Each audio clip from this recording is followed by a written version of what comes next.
자, 이제 1부 시작해 봐야 되겠습니다. 과연 이번 주 미국 시장을 매매할 때는 어떤 것을 좀 주의해야 될 것인지 이분과 함께 좀 알아보도록 할게요.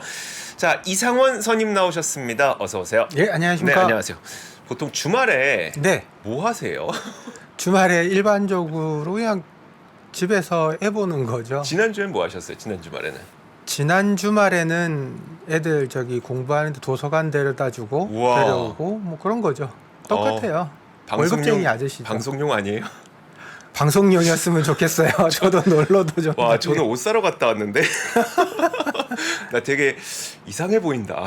제가 되게 이상해 보이네요. 아니 옷도 사고 해야죠. 그렇죠. 예. 방송한다고 또 이제 준비를 좀 했습니다. 아, 훌륭하십니다. 내일 입고 오려고요, 여러분. 내일. 근데 왜 오늘 아니고 내일입니까? 아이고 왜 그랬지? 아직 안 빨았죠. 안 아직 발랐어요. 안 빨았어요 아직. 아직 안 바르셨구나. 빨아서 이제 다림질해서 내일 입고 예. 올게요, 여러분. 자, 좋습니다. 자, 어떤 이야기를 하게 될 것이냐? 이번 주 좀 주의해야 될 것들 뭐 여러 가지 설명해 주실 거예요? 예, 이번 주는 뭐 결국 지난주 내내 보면요. 네. 이번 주도 마찬가지고 결국 금리 얘기하게 될 것 같아요. 아, 미국 시장 내내 지금 금리 때문에 난리거든요. 네네. 그리고 그런 관련 얘기 좀 드리려고 하고요. 그리고 그 얘기 할게요. 금리 네. 얘기인데 근데 그렇죠. 제가 쓰면서도 토 나오더라고요. 정말 재미없고 하기 싫은 얘기, 금리 얘기. 근데 예고 하나 드릴게요. 뭐 여기저기서 많이 다뤘겠지만 버핏이 왜 TSMC를 팔았는가에 대한 이야기도 우리 판승철님께서 준비하셨으니까 기대해 주세요. 네, 그걸 먼저 할까요? 그거 먼저 할까요? 아니. 순서대로 할게요. 네. 네, 전주 시장 보시면요.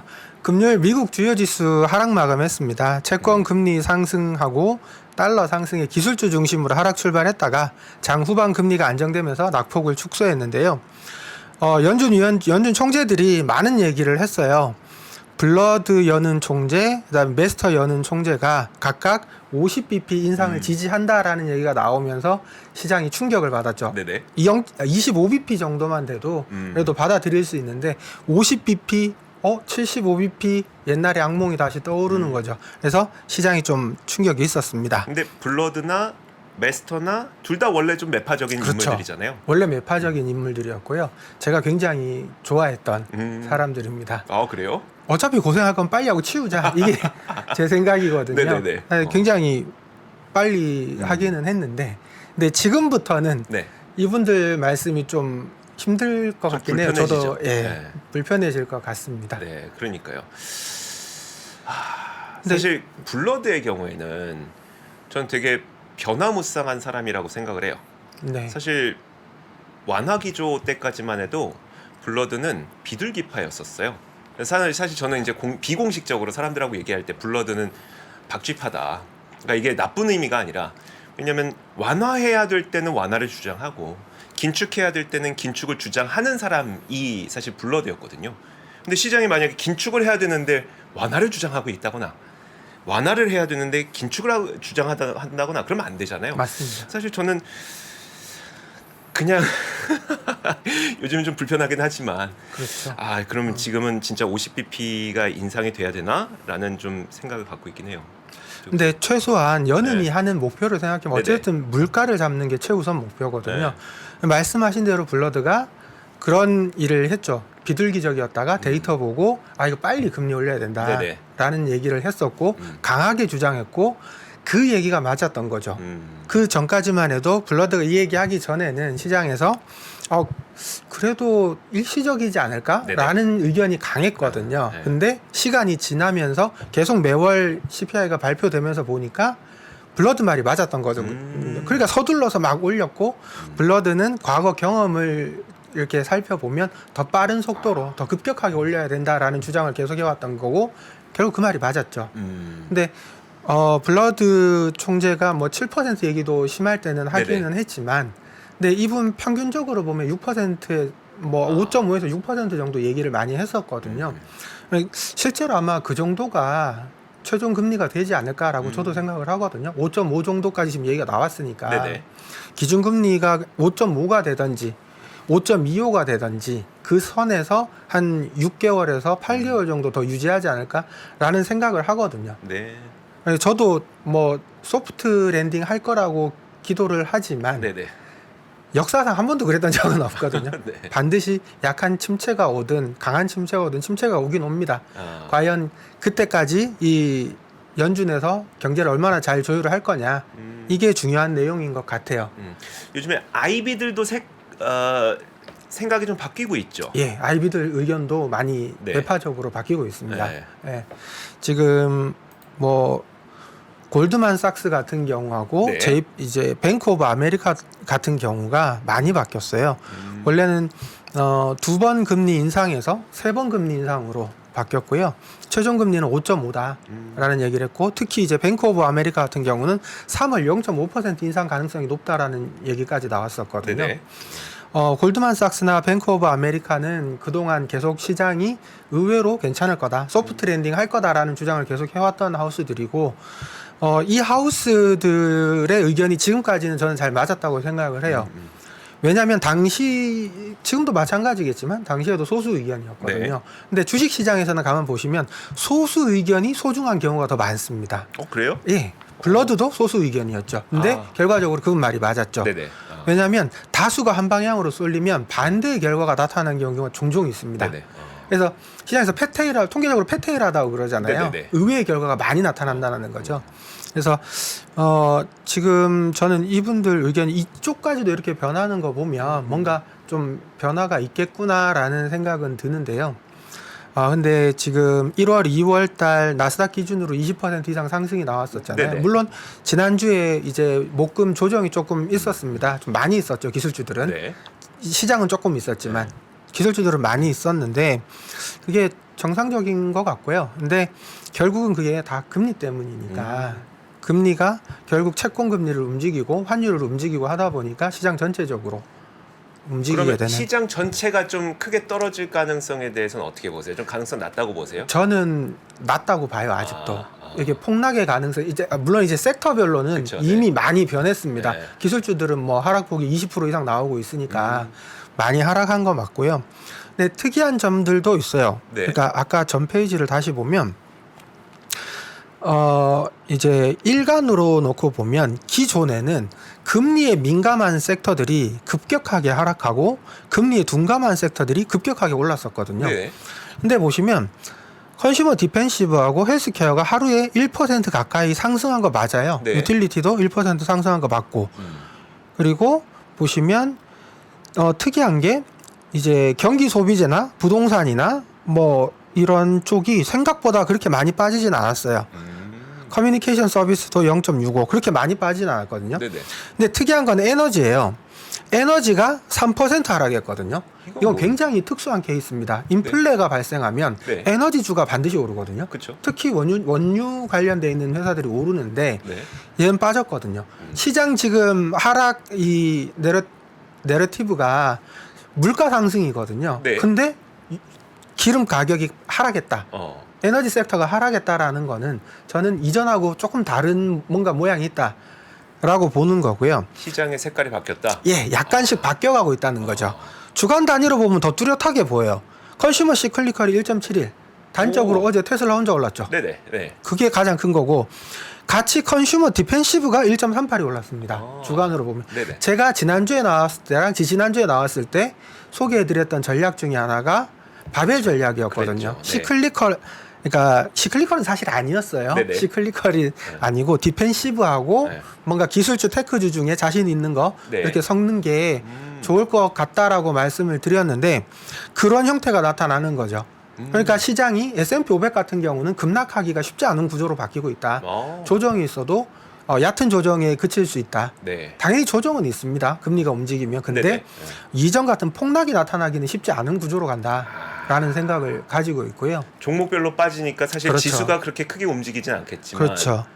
아. 이제 컨슈머 디펜시브 이번에 좀 이따가 말씀드릴게요. 네네. 아무튼 실적 발표들 나오는 거 보면 생각보다 우리가 대단히 나쁠 거라고 예상했던 종목들에서 네. 서프라이즈가 나오는 경우들이 지금 발생하고 있고 괜찮을 줄 알았는데 의외로 충격을 주는 경우들이 발생하거든요. 네.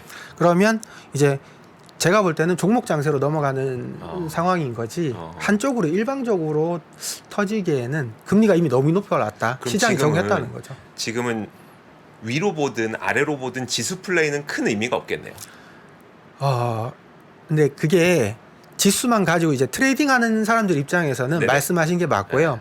근데 포트폴리오를 가지고 운영하시는 분들한테는 그게 여전히 지수가 왜 반드시- 여쭤봤냐면 예. 왜 여쭤봤냐면 사실 그 작년 한 해 동안 너무 힘들어서 이 손실을 감수하고라도 내가 현금을 좀 마련해 놓으셨던 분들 가운데 분명히 연초에 워낙 이자 높아지고 하니까 저축으로 옮기셨던 분들이 좀 있을 거예요. 그분들이 다시 한번 주식으로 한번 관심을 가져볼까 하지만 그러면 지금 뭘 사야 돼라고 고민이 들 때 뭐 지금 당장 작년처럼 어떤 종목이 어떻게 빠질지 이게 너무 혼란스러운 상황이라서 지수부터 한번 사볼까라는 생각을 하지 않을까 싶어서 한번 여쭤봤는데 근데 이게 지수도요. 스파이 그러니까 S&P 500 지수하고 이제 나스닥 100 지수가 있잖아요. 나스닥 100 지수는 아마 그때 당시에 파셔서 예금하셨던 분들은 이거를 팔아서 다시 들어올 수도 있을 텐데, 근데 제가 예전에 이제 알채권이나 네네. 예금을 좋아하지 않는다라고 말씀을 네네. 드렸거든요. 차라리 채권이나 이런 걸 살려면 저는 이제 ETF나 이런 걸 통해서 막 말씀하셨는데 어찌됐든 예금이 됐든 뭘 했으면 묶였어요. 지금 돈이 네네. 잠겼거든요. 네네. 그렇죠. 잠겼는데 시장은 1, 2월에 반등이 나왔다는 거죠. 그게 저는 되게 이렇게 뭐랄까 유동하기 힘들잖아요. 그쵸. 예, 그런 것들 때문에 저는 그분들은 그 돈을 팔면 예금을 한 것도 일단 포트폴리오가 깨졌고요. 네네. 그러면 그대로 이 상태로 진행을 해야 되는데 지금 질문하신 건 뭐냐면 지금 이 타이밍에 어떻게 하면 좋으냐는 네네. 그쵸. 거거든요. 네. 근데 트레이딩 하시는 분들도 잘하는 선수들도 확률이 60% 넘기가 되게 힘듭니다. 네. 아주 정말 잘하시는 분 확률이 70% 넘기기 힘들거든요. 근데 그렇게 생각해 보면 우리가 일반인들이 내가 트레이딩을 해보겠다 하는 거랑 같은 거거든요. 그거는 조금 힘들지 않나 개인적으로 그렇게 생각하고요. 알겠습니다. 알겠습니다. 자, 이번 주에 PC 물가 나옵니다. 이거는 뭐 영향이 좀 어떻게 있을까요? PC 같은 경우에는요. 자, PC 물가 지수는 지금 현재 클리블랜드 연준에서 예상한 게 지금 1월에 지금 4.91이 나올 거다. YOY로 4.91이 나올 거다라고 예상하고 있고 2월에 4.74가 나올 거다라고 예상을 하고 있거든요. 근데 MOM으로 보면 이게 충격이 있어요. 1월에 0.42%, 2월에 0.43%. 오히려 인플레가 더 높아지는 걸로 지금 예상하고 있거든요. 지금 오른편에 보이는 0.1과 0.1이 지난 11월과 12월이었죠. 그렇죠. 이게 MOM 기준이고요. 요쪽이 지금 PCE YOY인데요. 네. 지금 우리가 2022년에 고점 7% PCE 기준으로 봤을 때요. 고점을 찍고 우리가 계속 봐왔던 거는 물가가 잡혀가고 있구나. 내려가고 있구나. 상승률이. 요걸 봐왔던 거죠. 네.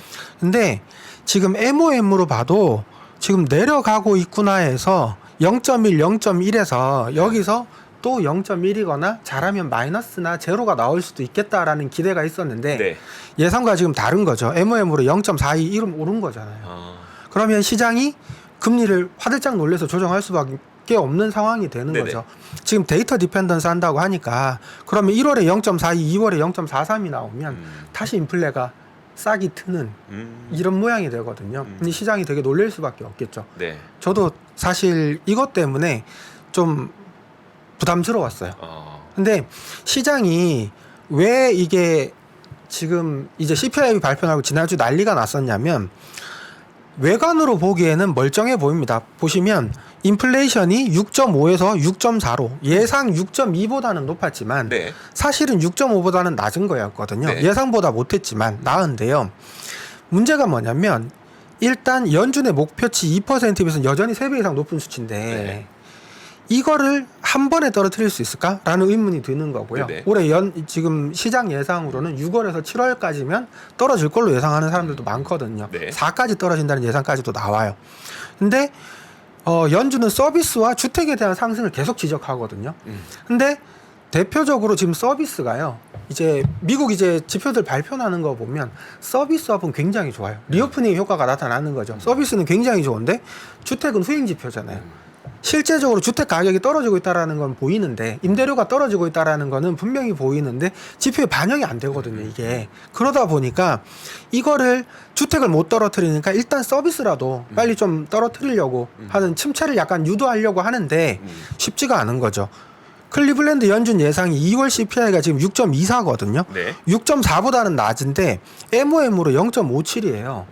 그러면 1월에 CPI가 똑같아요. 0.5, 0.2, 0.1 떨어지다가 네네. 0.0이나 마이너스가 나오면 제일 시장이 확 불타올랐겠죠. 옆에 표를 좀 보여주셔야 될 것 같아요. 아, 네, 그렇죠. MOM으로 한번 보여주시겠어요? 이건 YOY를 보여주고 계시는 예. 거고, 네, 근데 그렇죠. 이거죠. 예, 0.5에서부터 쭉 떨어졌다가 실제로 1월 달에 발표한 건 MOM으로 0.5거든요. 네네. 다시 올라가네. 근데 지금 2월에 지금 예상하고 있는 게 0.57이거든요. 네네. 이러면 또 올라가잖아요. 아, 그러면 시장에서 또 놀라는 거죠. 데이터 디펜던트 한다고 하니까 그러면 후행 지표고 뭐고 간에 일단 금리는 조정이 있을 수 있겠구나. 그럼 시장은 지금 채권 가격이 변하기 시작했잖아요. 네네. 환율이 오르기 시작했고 이런 게 지금 발생을 한 거죠. 그러면 이렇게 지금 인플레이션에 대한 우려가 시장에서 다시금 좀 반영이, 그러니까 시장에 다시금 좀 우려를 낳을 수 있다는 말씀이잖아요. 그게 지금 시장 분위기죠. 그럼 이게 시장에 어떻게 작용을 더 떨어지는 걸로 작용할 것 같으신 거예요? 어떻게? 인플레가 쉽게 잡히지 않는다라면 네. 연준 입장에서는 실제로는 0.25를 올리더라도 시장에 강한 뭔가 충격을 줘야 되거든요. 우리 0.5, 네. 0.7로 인상할 수 있다라는 연준 위원들 발언이 계속 쏟아질 수 있겠죠. 네네. 그럼 그 자체로 나중에 실제로 금리를 얼마를 올리든 시장은 그때부터 이미 위축이 된다는 거죠. 근데 제 생각에는 시장이 이제 기준금리가 1%대일 때, 2%대일 때하고 지금은 반응이 좀 다른 것 같아요. 뭐냐면 터미널 레이트가 보이잖아요. 네네. 5에서 6 사이겠구나라는 게 보이잖아요. 거의 다 왔다. 네. 거의 다 왔다. 반도 랠리가 있는 거죠. 네네. 그래, 니들이 우리를 이렇게 연준에서 우리를 이렇게 괴롭힐 거 알아. 네. 근데 경기 침체가 연말께나 내년 초쯤에 올 수 있다라는 거, 약하게라도 올 수 있다라는 거 우리도 알고 있어. 주택 가격 떨어질 거야. 라는 거를 알고 있잖아요. 그쵸. 그래서 상대적으로 저는 지금 시장이 잘 견딘다. 그래서 저는 지금 종목 장세가 나타날 거다라고 생각하는 게 그런 뜻이고요. 재밌는 게 방금 말씀해 주셨던 것 중에서 네. 이거를 제가 어떻게 이렇게 썰을 풀어볼까 이렇게 막 고민을 하고 있는데 마침 KB에서 나온 자료 중에 네. 재밌는 게 나왔어요. 높아진 인플레 우려가 의외의 시장 반등을 이끌 수 있다라는 글이 있더라고요. 이게 무슨 의미예요? 그러니까 무슨 얘기냐면요. 이제 이 글에서는 이거예요. CPI가 네. 지금 2월 15일 날 높아졌죠. 0.5가 나왔죠. MOM으로. 0.5가 나와서 깜짝 놀랐고 연준 인사들이 긴축을 강화해야 된다라고 2월 17일 날 얘기했죠. 그러니까 가격이 떨어지면서 네. 시장에서는 이거를 채권이나 환율에 어느 정도 반영을 했단 말이죠. 네네. 주식에도 물론 반영이 됐고요. 근데 이렇게 된 상황에서 만약에 시장에서는 블룸버그 같은 경우는 이번에 코어가 아니고 PCE가 네네. PC가 개인 소비 지출 물가 지수가 네. MOM으로 0.5가 오를 거라고 예상하고 있거든요. 시장에서는. 네. 근데 클리블랜드 연준도 0.4%대 증가 예상하고 있고요. 네. 근데 이분 주장이 제 주장하고 똑같아요. 너무 마음에 와닿아요. CPI에 비해 주거 물가 비중이 낮은 이거거든요. 무슨 그쵸? 얘기냐면 네. 미국 인플레이션 지표별 주거 물가 비중인데요. CPI에서는 34.4%를 차지하고 있어요. 네. 반영되는 게. 근데 PCE에서는 15.1%를 차지하거든요. 그러니까 똑같이 0.7% 지난달에 올랐잖아요. 네네. 0.7 곱하기 34.4%. 네. 얘는 0.7 곱하기 15.1%라는 거죠. 네네. 상대적으로 낮아진다라는 거예요. 네. 그리고 이분이 이걸 잘 해놓으셨는데 점선이 PC이고요. 네. 근원 PC가 검정색 선이고 네. 주거 제외 PC입니다. 주거지를 빼버리면 네. 노란색이 급격하게 떨어지는 거 알 수 있어요. 급격하게 올랐다가 제일 많이 급격하게 떨어지죠. 네네. 그리고 근원 PC도 떨어지고 있는 게 보이고 PC도 하락하고 있습니다. 하락하는 추세는 맞다는 거죠. 네네. 지금 PC도 인플레이션 압력이 이미 약해지고 있다라는 거죠. 그러면 시장에서는 0.5 이상 상승할 걸로 예상하고 있는데 네. 예상외로 0.4 이하로 나올 수도 있는 거 아니냐 이거예요. 0.4 이하로 나오면 시장에서는 그것 때문에 안도를 할 수도 있고 그러면 역시 터미널 레이트가 보이는구나. 터널의 끝이 보여. 이제 네네. 빛이 보인다 하고 올라갈 수도 있는 거죠. 아하, 그 주장이에요. 얘기구나. 네. 근데 이게 소수 의견이거든요. 네네.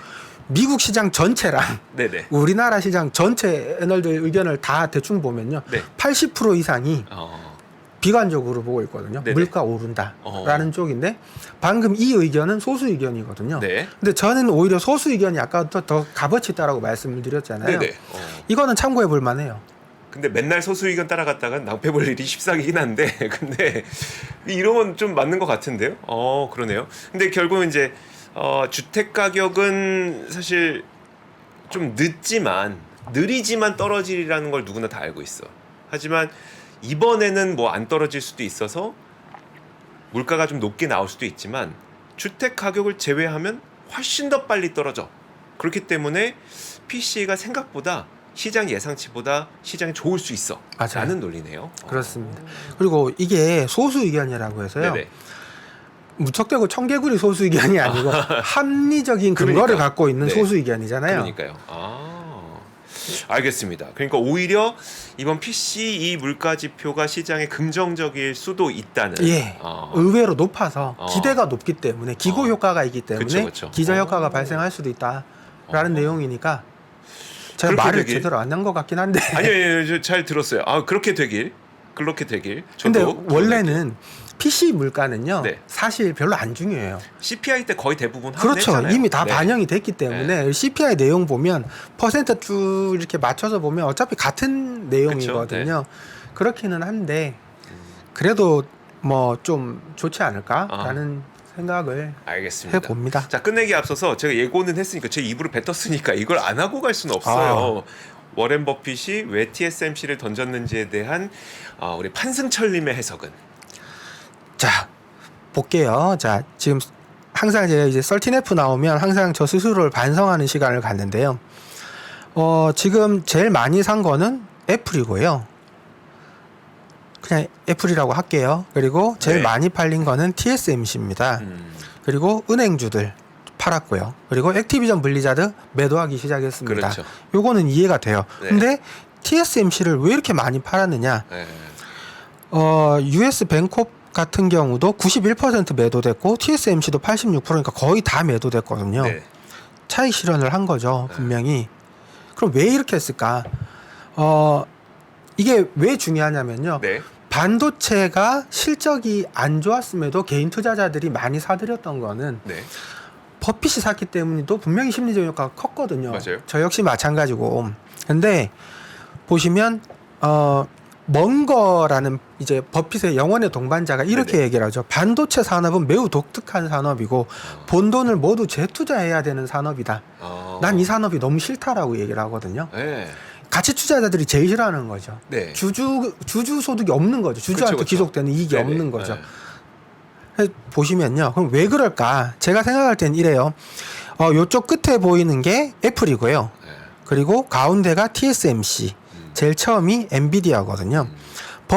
버핏님께서 사신 게 애플을 추가로 더 샀잖아요. 네. 가장 큰 차이가 뭐냐면 이게 2022년 기준으로 보면요.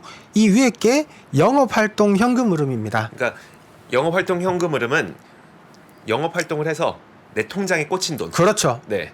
투자활동 현금 흐름은 내가 투자하려고 내 통장에서 꺼낸 돈. 맞습니다. 네. 근데 보니까 애플은 통장에 꽂힌 건 10인데 투자로 나간 건 2밖에 안 되네요. 그렇죠. 나머지 10이 통장에 남아 있네요. 맞습니다. 이런 건 좋아하는 거고.